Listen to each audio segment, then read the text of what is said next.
Trilhas da Democracia de hoje debate o retorno da guerra em Moçambique. Os nossos convidados são Luca Bussotti, pesquisador, professor visitante do programa de pós-graduação em Sociologia da Universidade Federal de Pernambuco, e Laura Inhauelec, pesquisadora da Universidade Aberta de Lisboa.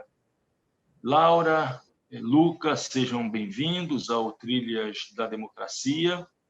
Eu começaria perguntando, Luca, o que se encontra por detrás das cenas terríveis de mutilação, decapitação, que chegam até nós, provenientes da província de Cabo Delgado, que fica localizado no norte de Moçambique. Bom, acima de tudo, obrigado pelo convite. E quanto à sua questão, acho que é a questão mais difícil, né, para responder, porque aquilo que nós sabemos até hoje, mais ou menos, porque as fontes de informação estão sendo bastante limitadas no terreno, são os fatos. Né? Os fatos que começaram a 5 de outubro de 2017, com o ataque por parte de supostos radicais islâmicos a 3 postos policiais na cidade de Mocimboa da Praia.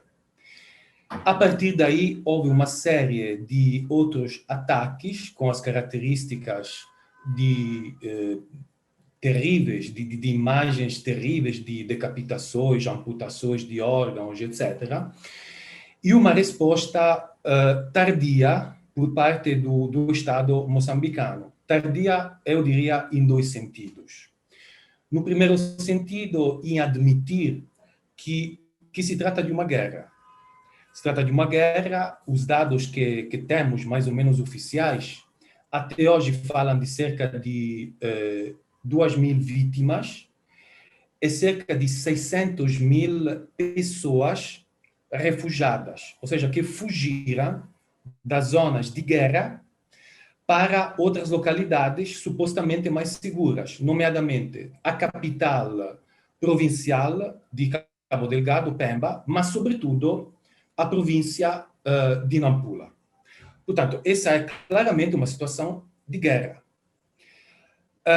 O que é que estava a dizer uma reação tardia? Tardia porque, por um lado, o governo moçambicano admitiu, depois de muitos meses, qual era o cenário que estava se vivendo em Cabo Delgado. O presidente Nyusi só falou oficialmente desta situação cerca de 1 ano depois do primeiro ataque. E a imprensa pública seguiu, digamos assim, a postura do presidente. Portanto, durante 1 ano, o primeiro ano, as únicas informações que nós tínhamos da situação de Cabo Delgado vinham de fontes, digamos assim, independentes, ou seja, não de fontes públicas. A segunda reação tardia diz respeito a como, militarmente, o Estado moçambicano se organizou. Inicialmente, a propaganda, principalmente por parte da polícia, do chefe da polícia, relatava de sucessos, ou seja, de que os supostos terroristas assaltantes tinham sido capturados, presos, etc., deixando vislumbrar uma solução rápida desta situação. Mas, na verdade, os ataques continuaram, se intensificaram e foi necessária a intervenção do Exército. Portanto, neste momento em Cabo Delgado, está lá a polícia, principalmente os corpos especiais, o Exército e uma sociedade mercenária sul-africana, se chama DAG, que foi contratada já faz uns 6, 7 meses para procurar minimizar esta situação. Mas, na verdade, hoje em dia é evidente que o Estado moçambicano, no seu todo, não está em condições de responder nem do ponto de vista militar, nem em termos de ajuda humanitária, a essa situação catastrófica. E, portanto, aqui se abrem várias questões.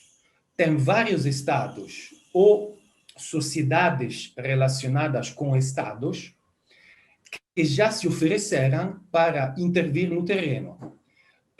Os primeiros foram os americanos, nomeadamente Eric Prince, que é o chefe de uma sociedade de segurança, cujas propostas sempre foram recusadas por parte do Estado moçambicano. A segunda foi a Wagner. A Wagner é uma empresa russa, privada, mas na verdade ligada ao presidente Putin, que interveio dentro do debate, dentro do terreno, e durante alguns meses fez ações militares. Mas depois foi-se embora devido a situações muito ambíguas. Primeiro, houve baixas por parte dessa sociedade. E segundo, essa sociedade ficou muito chateada, por assim dizer, porque os fardamentos dos supostos terroristas eram iguais aos fardamentos dos militares. Então, isso levantou uma série de hipóteses muito feias, né, e imagináveis, que o Estado moçambicano não conseguiu esclarecer e, portanto, a sociedade Wagner foi-se embora. A seguir foi contratada essa sociedade sul-africana DAC. Mas, Luca, sim, diga. duas outras questões a partir do que você disse até agora. Existe um envolvimento, então, quer dizer, o conflito ganhou áreas transnacionais. Né? Existe África do Sul, Estados Unidos e Rússia. Isso me leva a crer, e gostaria que você falasse um pouco sobre isso, de que existem interesses materiais, econômicos nesse conflito, e as notícias são de que aquela região é uma região muito rica em relação à produção de gás, né? E também de extração de gás, extração também de rubis. Isso é uma primeira questão.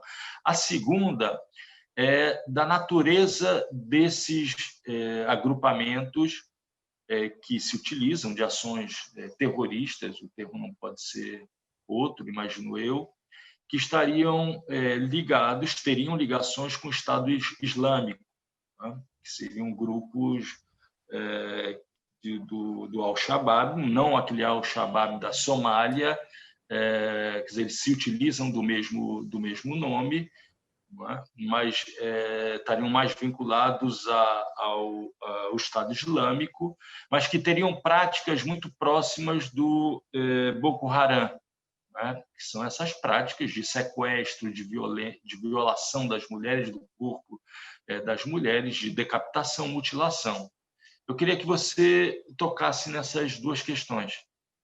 Em termos de interesses econômicos, nós temos uma província, Cabo Delgado, que há pouco tempo, onde há pouco tempo se descobriu um dos maiores jazigos do mundo de gás, onde estão lá as principais multinacionais do mundo, tais como Anadarko, Eni, Exxon, Total, Galp, etc. Assim como, do outro lado da província, nomeadamente em Montepuez, foi descoberto o maior jazigo do mundo de rubins. E a principal sociedade que está fazendo a exploração de rubins é uma sociedade inglesa associada com uma sociedade moçambicana liderada pelo general Maconde Pachimuapa e o filho de Samora Machel. Portanto, duas figuras de grande destaque no panorama político moçambicano. Mas Cabo Delgado, assim como relatado por parte da União Europeia, por exemplo, é a província onde chega a droga, heroína e cocaína. A droga chega de Zanzibar, geralmente através de barcos, portanto via marítima, e em parte via terrestre através da Tanzânia. Portanto, há uma série de negócios lícitos e ilícitos que podem deixar pensar que uma economia de guerra seja mais conveniente por parte de alguns sujeitos. Obviamente, é difícil dizer quem são esses sujeitos, né? Mas, do meu ponto de vista, é impossível pensar que em Moçambique, e nomeadamente em Cabo Delgado, se desenvolvam esses negócios sem uma participação direta ou indireta de quem está neste momento no poder. Isso é muito difícil de imaginar isso. Ou seja, pensar que ataques terroristas, etc., tenham surgido do nada, de forma autônoma, espontânea, etc., francamente, eu não concordaria com isso. Quero acrescentar uma última questão. Há uma parte da inteligência moçambicana que defende que essa não é uma guerra religiosa, mas é uma nova guerra civil.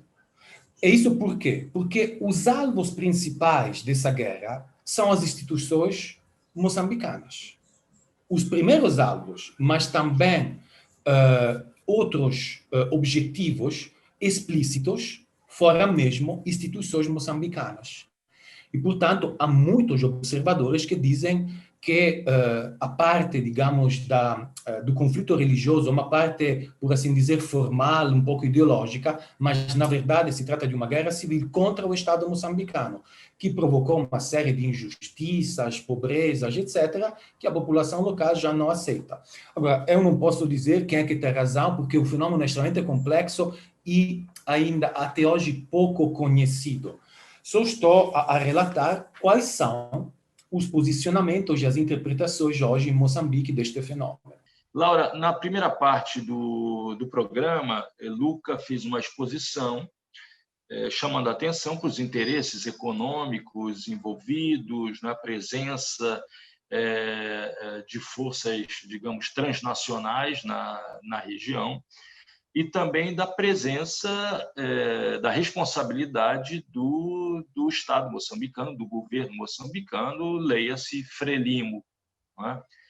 Eu queria agora, nesse segundo bloco, nessa segunda parte do programa, que você explanasse um pouco sobre as questões étnicas, as questões religiosas que atravessam esse conflito.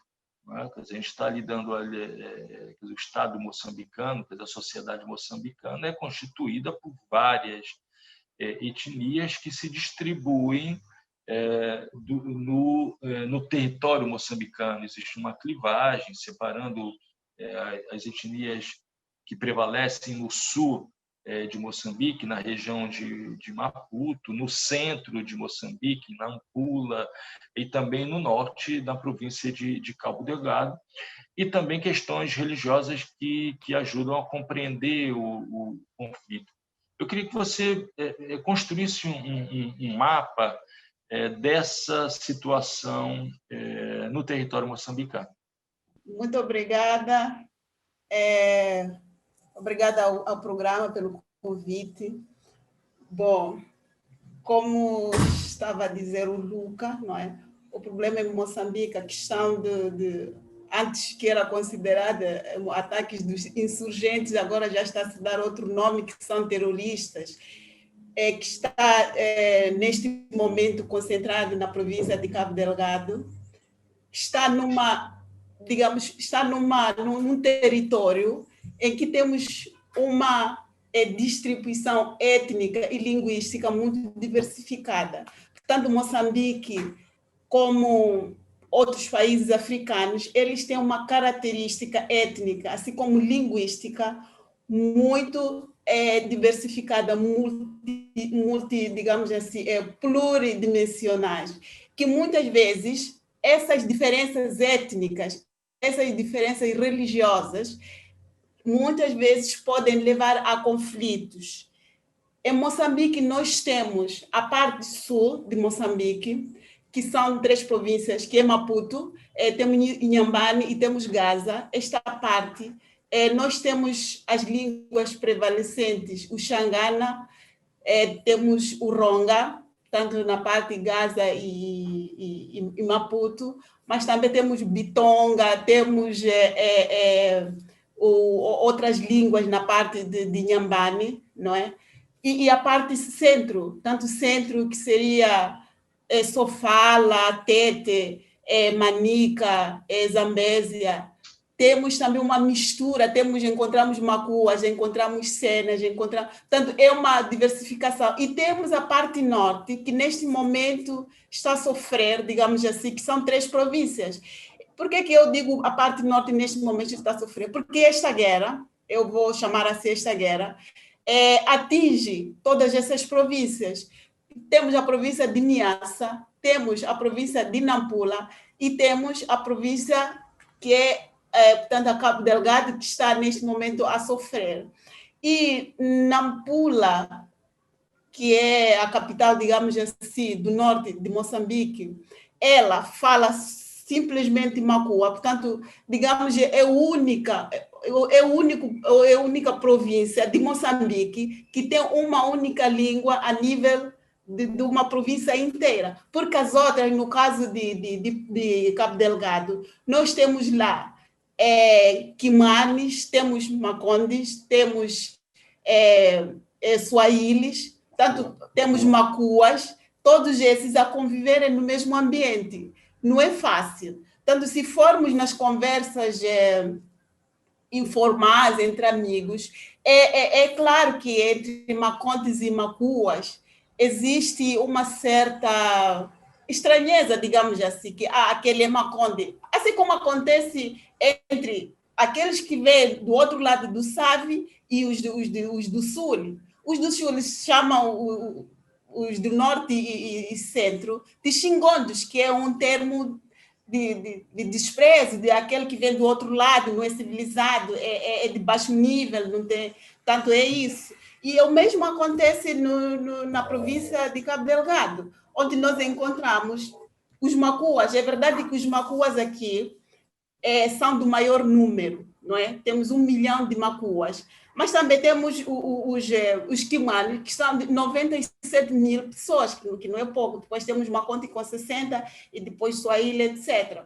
E, portanto, temos esta mistura. Agora, na minha perspectiva, olhar esta questão de ataques, deste terrorismo, como uma situação que se origina nesta divisão etnolinguística, eu acho que eu não faria essa conclusão, que a questão da divisão étnica entra portanto,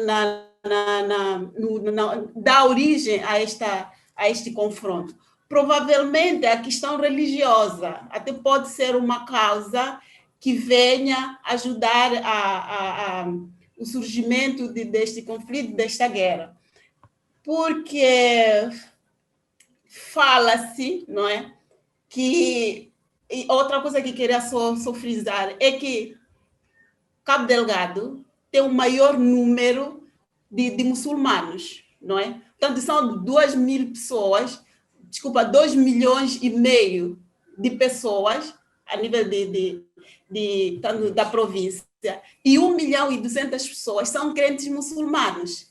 E diz-se que dentro deste grupo dos muçulmanos existem algumas divisões.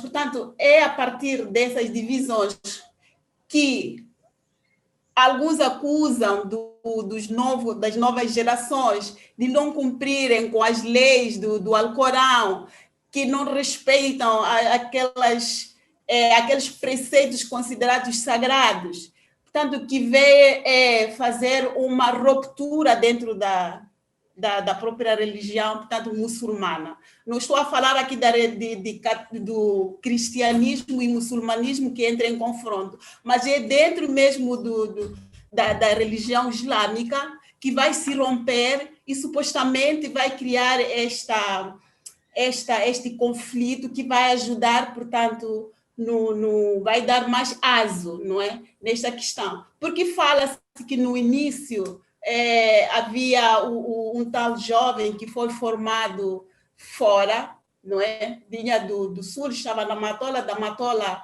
ele não foi querido, então ele subiu até Cabo Delgado. Quando chegou lá também não teve boas relações, ele saiu até Somália. Quando chega em Somália, é acusado de estar aliado a Al-Shabaab, e ele é morto lá em 2017. Só que este jovem, de nome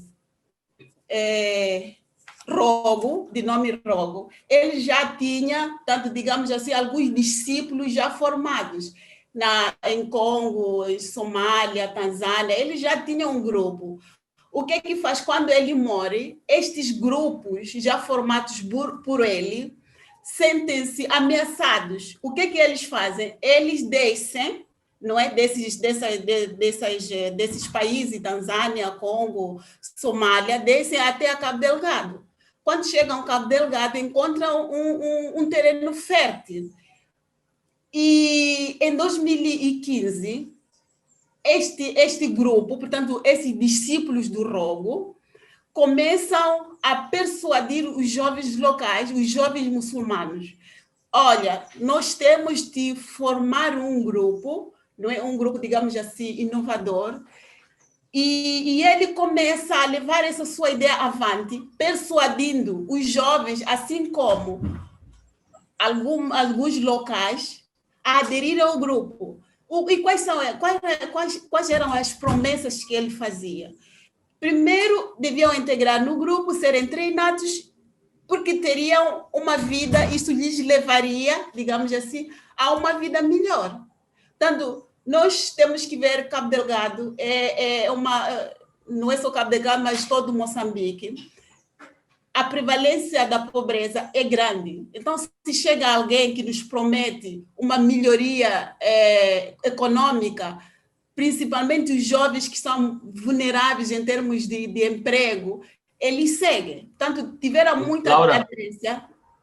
Laura, você usou a expressão terreno fértil, né? De que na província de Cabo Delgado haveria um terreno fértil para a proliferação, para cooptação, especialmente de jovens, né? E você começou a falar agora desses problemas, né? Que são problemas sociais, problemas de ausência da presença do Estado moçambicano. Quer dizer, eu imagino que os índices de desemprego sejam muito elevados na região, que, de alguma maneira, também é uma região esquecida pelo Estado moçambicano, né?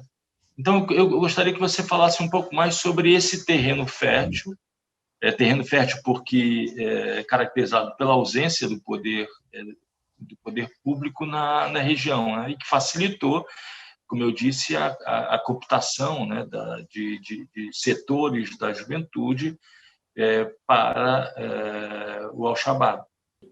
Por que eu estava aqui a dizer que estes novos discípulos do Rogo encontraram um terreno fértil em Moçambique? E eu já estava a tentar, portanto, nomear esses fatos que tornam, portanto, aquele local de fértil, sobretudo para os jovens e não só mesmo para a própria comunidade, por causa da próprio índice da pobreza que é muito elevada, não é? Portanto, quando chegam lá os discípulos e prometem aos jovens emprego, e não só às pessoas no geral, que teriam um ganho econômico, ou seja, seriam financiados para abrirem negócios em vários lugares, etc. Isso cativou a muita gente, a muitos locais, os pais, principalmente os jovens, e aderiram. Eu acho que a questão que aqui mais fica hoje em dia é que, na verdade, esta guerra não veio para tirar as pessoas da pobreza, porque depois, aquilo que nós estamos a ver, aquilo que está acontecendo agora, é que este grupo que se dizia que vem libertar, agora está contra mesmo com a própria população, não é? Está a matar a população, queima as suas casas. tira tudo que eles têm. As pessoas agora estão a sair dos seus locais para lugares como Pemba, como Nampula, como Niassa, como eu dizia, essas 3 províncias de norte de Moçambique estão vulneráveis por causa desta situação. Por exemplo, Nampula está cheio, tem uma comunidade lá chamada Santa Cruz, que está a receber cada dia muitas pessoas, e eles estão a se lamentar que já não têm capacidade para fazer face, não é, às necessidades dessas pessoas. Eles necessitam de ajuda de tudo. É o lugar onde dormir, é comida, é alimentação, é roupa, é tudo, tudo. Portanto, esta guerra, aquela que se dizia antes que vinha para libertar, segundo este grupo Ansar al-Sunna, não é? Que dizia vinha libertar, mas na verdade agora já tem novos contornos. Parece que aumentou mais, não é parece, aumentou mais a pobreza, a vulnerabilidade dessas mesmas pessoas.